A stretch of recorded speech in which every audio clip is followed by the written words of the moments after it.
आई बाबांची काळजी घे होत आहे. आणि बाबांच्या तब्येतीबद्दल मला कळवत राहशील ना, जमेल तसं. हो ये, तू नको काळजी करूस. हा निघतो आम्ही. अनु, सांभाळून जा हं. पिऊ, आईला सांभाळून घेऊन जा हं. हं.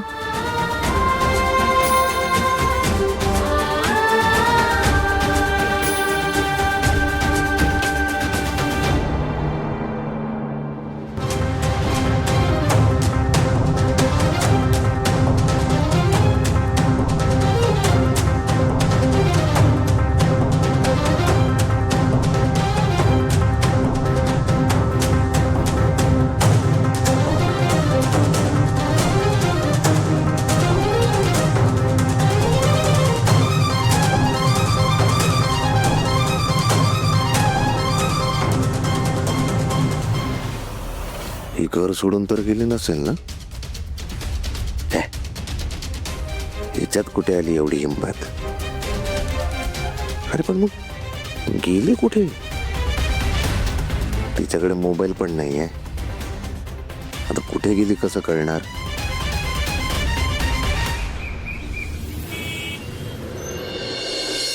बस बस बस बस.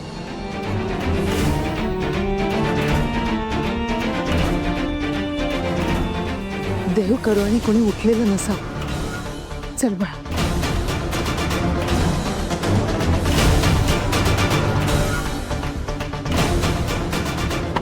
तू हळूच जा.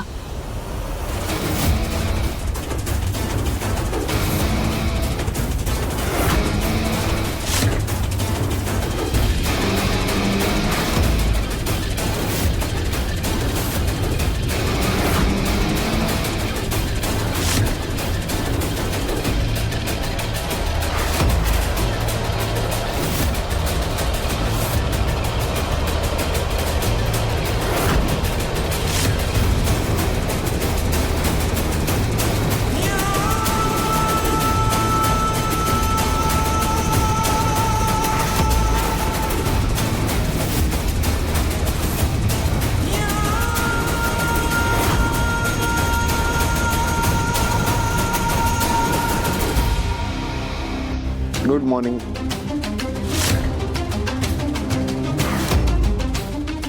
काय सगळे काय जॉगिंग वगैरे? हा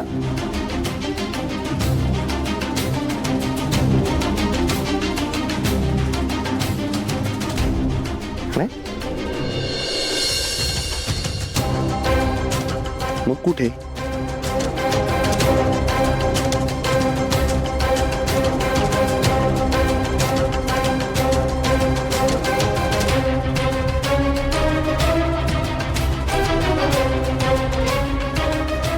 मंदार मामाचा फोन आला होता. आजोबा खूप सिरियस होते म्हणून त्यांना बघायला गेलो होतो.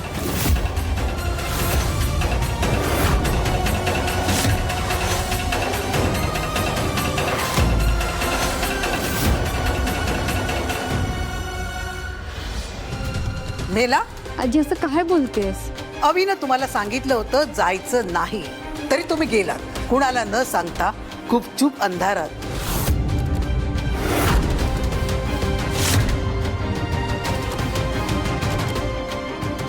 तुम्हाला काय वाटलं आम्हाला कळणार नाही? ज्याच्यासाठी गेलीस ना, त्या तुझ्या बापानं तुझ्या नवऱ्याचा अपमान केला होता. त्याला घरातून हाकलून दिलं होतं. तुला सासरच्या लोकांची, नवऱ्याची अब्रूची काहीच पर्वा नाही.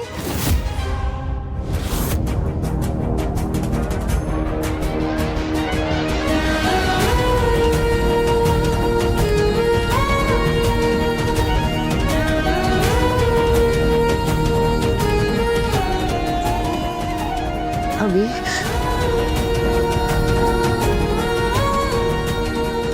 सॉरी, मला तुम्हाला न विचारता जायचं नव्हतं, पण बाबांची अवस्था अरे बास करा तुम्ही.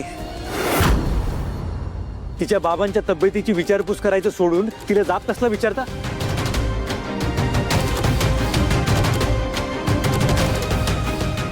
तू कशाला बोलतोस दोघांच्या मध्ये? काय बोलू नको. तुम्ही कसंही वागाल आणि ती फक्त ऐकून घेईल. तू सुद्धा मुलगीच आहेस ना कोणाची तरी.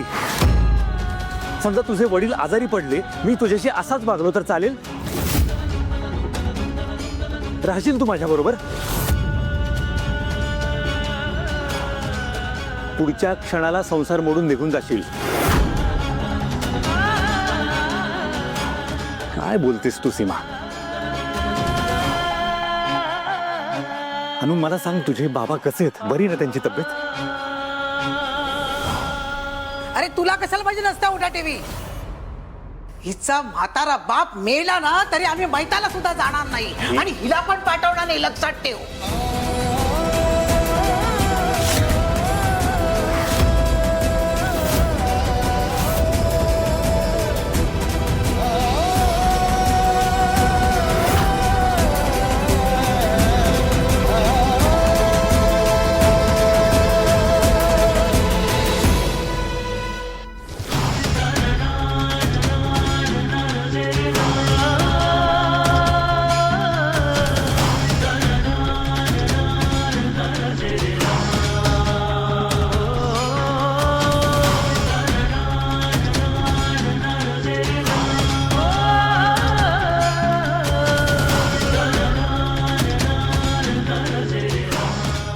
Good. He is out of danger नाव. पण त्यांना काही स्ट्रेस होईल किंवा शॉक बसेल असं काही घडणार नाही, याची तुम्हाला काळजी घ्यावी लागेल. केवळ तुमच्या सगळ्यांची पुण्याई म्हणून हे वाचलेत. Thank you so much doctor. My pleasure.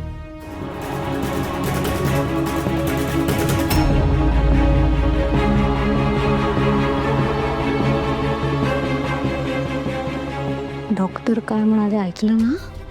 बाबांना आता स्ट्रेसून चालणार नाही यामुळेच. म्हणजे काय, तुमच्या लाडक्या अनुला आता काही कळवू नका.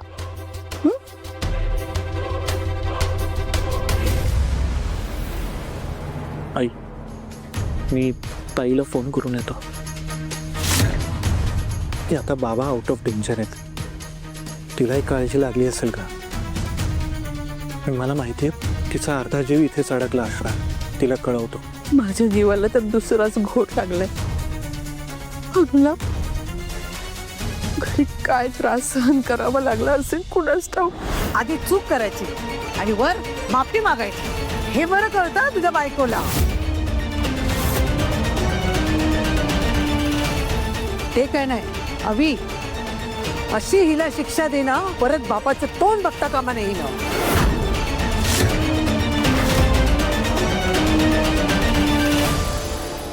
अच्छा, मग रेवती सासरी गेल्यावर तिला अशी वागणूक मिळाली तर चालणार आहे तुला? ए राजन दादा, तुमच्या या वादात मला नका ओढू. मुळात ना मी सासरी असलं काही सहनच करणार नाही.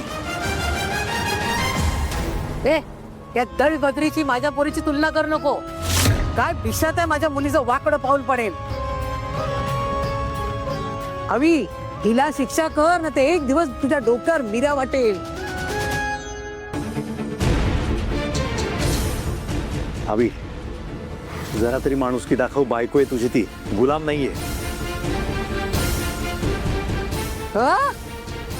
बापानं नाव टाकलेल्या मुली सासरे गुलामच असतात. तिच्या बापानं माझ्या मुलाचा अपमान केला, घरातून बाहेर हाकलून दिलं, पाया पडला तो.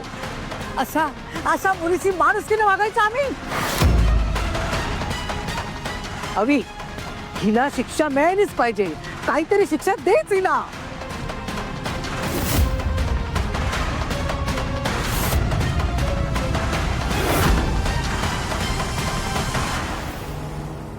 चुकलं माझं. अविनाश, हे बघ, काही केलं मी? ये.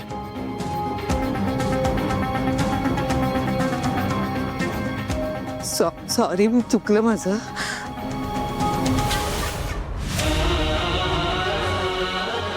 काही करत नाही. तुला काही करतोय का मी? उभी राहा शांत.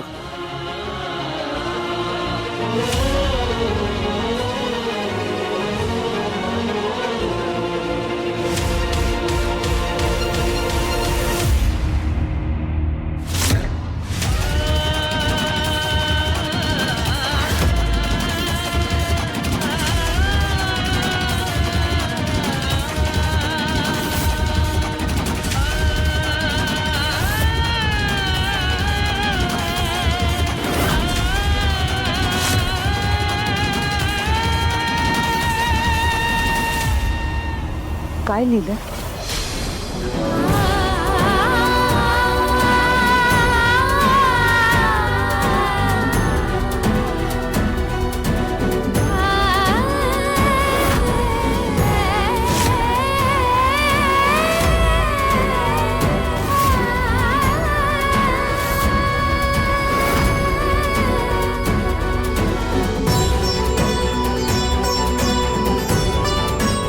बाबा हे काय केलं तुम्ही?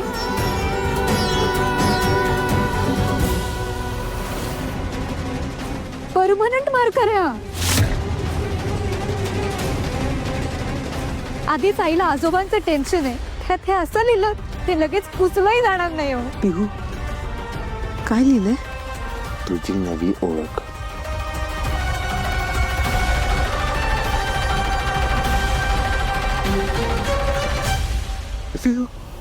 पिहू काय लिहिलं सांग ना दादा, सांगा ना काय लिहिलंय?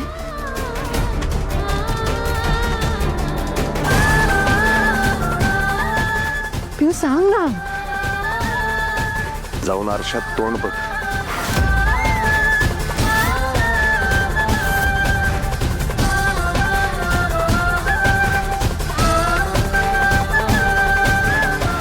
अरे हस अविनाश, आई हसताय काय? काय चाललंय तुमचे? माणुसकीला काळीमा फासणार वागलाय तुम्ही. पण लक्षात ठेवा, एक दिवस या सगळ्याची भरपाई तुम्हाला करावी लागेल. तुमच्या या अशा वागण्याने आणून जर काही बरं वाईट केलं ना, तर तुमची काही खैर नाही.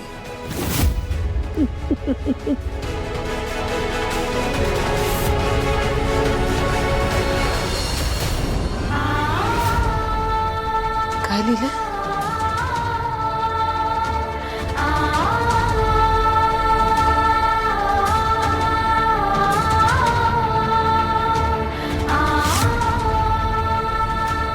पिऊ सांग ना काय लिहिलंय?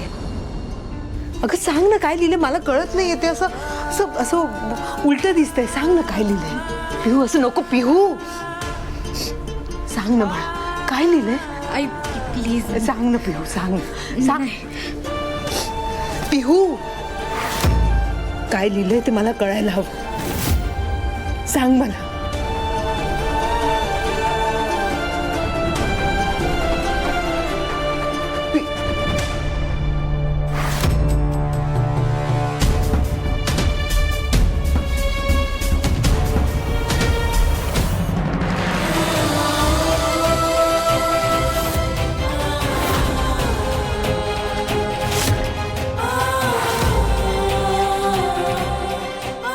नीरज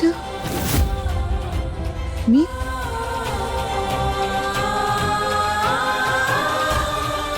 नीरज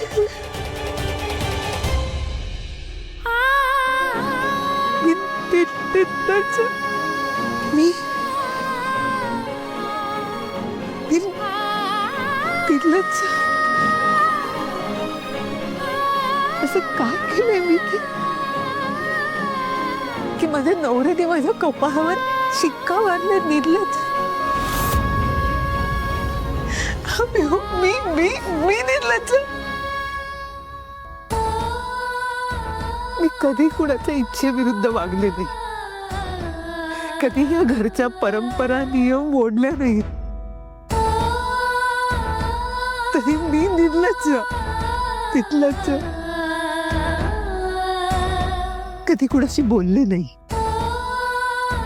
खळखळून मन मोकळी हसले नाही, तरी मी निर्लज. नेहमी घर घर घर, कायम घराची लाज राखली, तरी मी निर्लज. एवढी वर्ष उलटून गेली तरी माईला कशाचं स्वातंत्र्य का नाहीये? तिच्या इच्छा नाही, तिच्या भावना नाहीत, तिची स्वप्न नाहीत का ग? तिने थोडं मोकळेपणाने श्वास घेतला, कधीतरी कुठला तरी निर्णय घेतला तर असं स्टॅम्प मारून टाकायचा निर्लज्ज म्हणून. हा कुठला न्याय आहे? आईच्या नशिबी नेहमी न केलेल्या चुकीची शिक्षा भोगणंच लिहिलंय का?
काय वागतोयस तू हे अविनाश?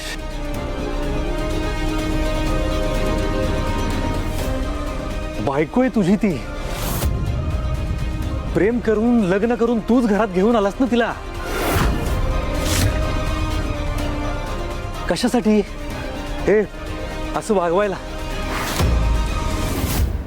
अरे लग्न आधीपासून तुला माहित होतं ना तिच्या घरच्यांचा तुमच्या प्रेमाला विरोध आहे. का केलंस तू हे लग्न? हे नातं जर तू जोडलंच नसतंस ना तर 4 दिवस बिचारी रडली असती प्रेमासाठी, पण दुसरीकडे लग्न करून निदान ती सुखी तरी झाली असती. ह्या घरात आल्यापासून ती एक दिवस असा गेला नाहीये की तू तिचा मानसिक छळ केला नाहीयेस. तुझ्यावर असलेल्या प्रेमासाठी रोज तिळतिळ मरतीये रे ती. आपण शिकली सवरलेली लोक अविनाश, त्याचा काय उपयोग आहे?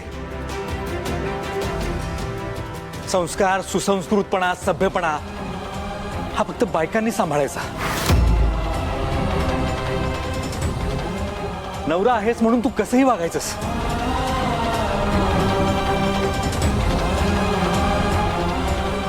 अभि अरे तुझ्या वागण्याचा बोलण्याचा प्रथमवर काय परिणाम होत असेल, त्याच्यावर काय संस्कार होत असतील याचा विचार केलायस तू?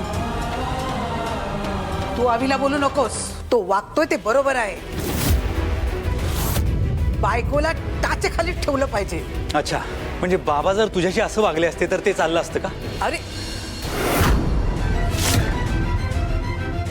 ही सीमा अनुवर होणारा छळ नेहमी एन्जॉय करते. सीमा, मी तुझ्याशी असं वागू? राहशील तू माझ्या बरोबर? पुढच्या क्षणाला संसार मोडून निघून जाशील. तुम्ही बायका असून सुद्धा एका बाईचं दुःख समजू शकत नाही. ती सुद्धा कोणाची तरी मुलगी आहे हे लक्षात ठेवा. आज जर तुम्ही दुसऱ्याच्या मुलीचे तळतळाट घेतले ना तर उद्या तुमच्या मुलीवर सुद्धा अशी वेळ येऊ शकते. कर्म आपला फेरा पुरा करतं हे लक्षात ठेवा. माझ्या मुलीला मी अशा ठिकाणी देणारच नाही जिथे तिचे हाल होतील. अशा ठिकाणी देईन ती राजाची राणी असेल. तू काय देशील आई? ज्याची आई फोटोत असेल ना असाच मुलगा शोधील. अगो तुझ्या जिभेला का हाड आहे की नाही? सगळ्या गोष्टी आपण म्हणू तशाच होतील असं नाही रेवती. आणि लग्नाआधी कुणीही आपला खरा रंग दाखवत नाही. नाहीतर अनु बिचारी कशाला फसली असते. तुमच्याशी ना बोलण्यात काही अर्थच नाहीये.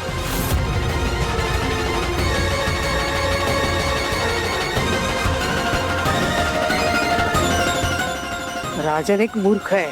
तो बायकोच्या तालावर नाचतो ना तसं तुला सांगतोय. पण तू त्याचं अजिबात ऐकू नकोस हा. लक्षात ठेव. बास ना, बास जरा. शिक्षा द्यायची होती दिली. त्यानंतर हा नाटकाचा दुसरा अंग करायची काय गरज होती? ऐक ना आई, माझ्या डोक्यावर ऑलरेडी खूप प्रेशर आहे. तो भालेराव सुटलाय जेलमधून. मागणार तो माझ्याकडे पैसे जे द्यायला नाही आहेत माझ्याकडे. डोळ्यांसमोर अंधार आहे फक्त. अरे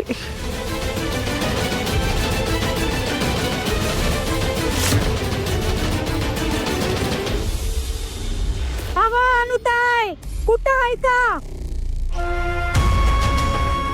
शांता मावशी,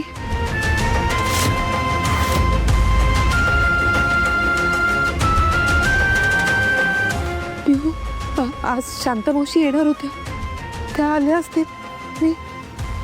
मी काय करू? आई आई आई आई आई आई माझा ऐक, आई आई शांत हो. बाहेर आहेत ना सगळे, ते बघतील. ऐक तू बस, मलाही निघते का बघू दे. बस बस हसव.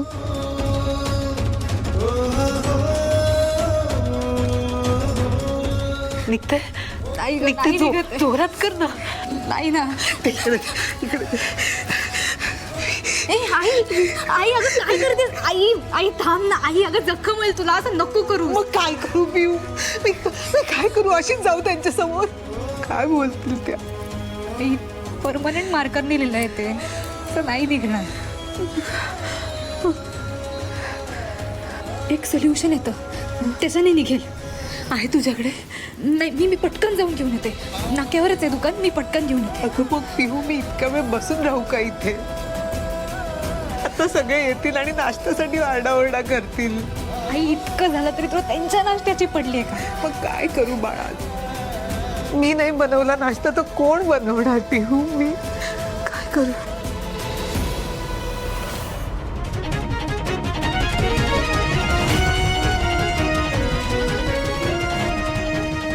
थांब थांब थांब.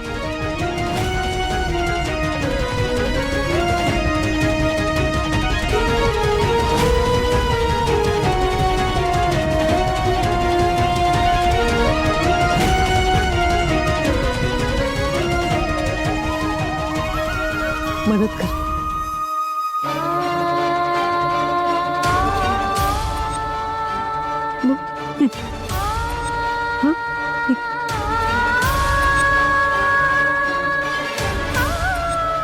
बरोबर.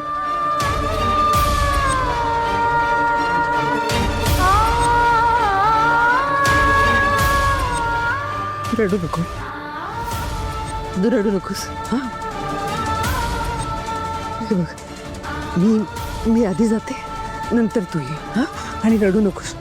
मी पण नाही रडत.